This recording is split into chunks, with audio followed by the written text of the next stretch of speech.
বর্তমানে মধ্য বঙ্গোপসাগরে নিম্নচাপ অবস্থান করছে। আবহাওয়া অফিস জানিয়েছে, যা আজ রাতে গভীর নিম্নচাপ এবং শেষ রাতের দিকে ঘূর্ণিঝড় রেমালে পরিণত হতে পারে।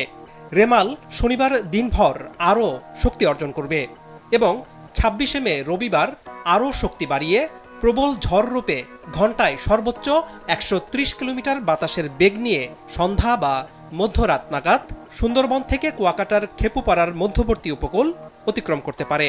এরই মধ্যে ভারতের আবহাওয়া অধিদপ্তর রেমালের গতিপথ প্রকাশ করেছে।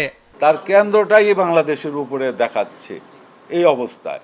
ডান পাশ বাম পাশ দুটেই আমাদের দেশের উপরে অবস্থা আপনার অতিক্রম করার সম্ভাবনা আছে। খেপুপাড়া এবং সুন্দরবন এই এলাকার দিকে এটার আপাতত এই গতিপথ এই দিকে এটা লক্ষ্য করা যাচ্ছে। যে মডেলগুলি আমরা চালাচ্ছি সেই মডেলগুলি যেগুলি দেখতেছি আমরা, তাতে এটি সিভিয়ার সাইক্লোনের সম্ভাবনা আছে। ভেরি নিয়ার দ্য মানে যখন কোস্টের কাছাকাছি আসবে সেই সময়টা সন্ধ্যায় ক্রস করার ল্যান্ডফল হওয়ার সম্ভাবনা আছে। তো উপকূলের কাছাকাছি আসার সম্ভাবনা আপনার ২৬ তারিখ সকাল ভোরে। ভারতের আবহাওয়া অধিদপ্তর জানিয়েছে, উপকূল অতিক্রম করার পর ৬ ঘন্টা পর্যন্ত রেমাল ঘূর্ণিঝড়ের শক্তি ধরে রাখবে। রাজধানী ঢাকা সহ মধ্যাঞ্চলে বাতাসের সর্বোচ্চ গতিবেগ থাকতে পারে ঘন্টায় ৮০ কিলোমিটারের উপরে।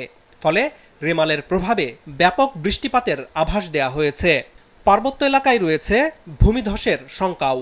অগ্রভাগে আপনার আগামীকাল রাত থেকেই বৃষ্টিপাত শুরু হয়ে যাবে আমাদের উপকূলীয় জেলাগুলিতে, বিশেষ করে আপনার খুলনা, বরিশাল, পটুয়াখালী আপ টু চট্টগ্রাম পর্যন্ত জেলাসমূহের উপরে।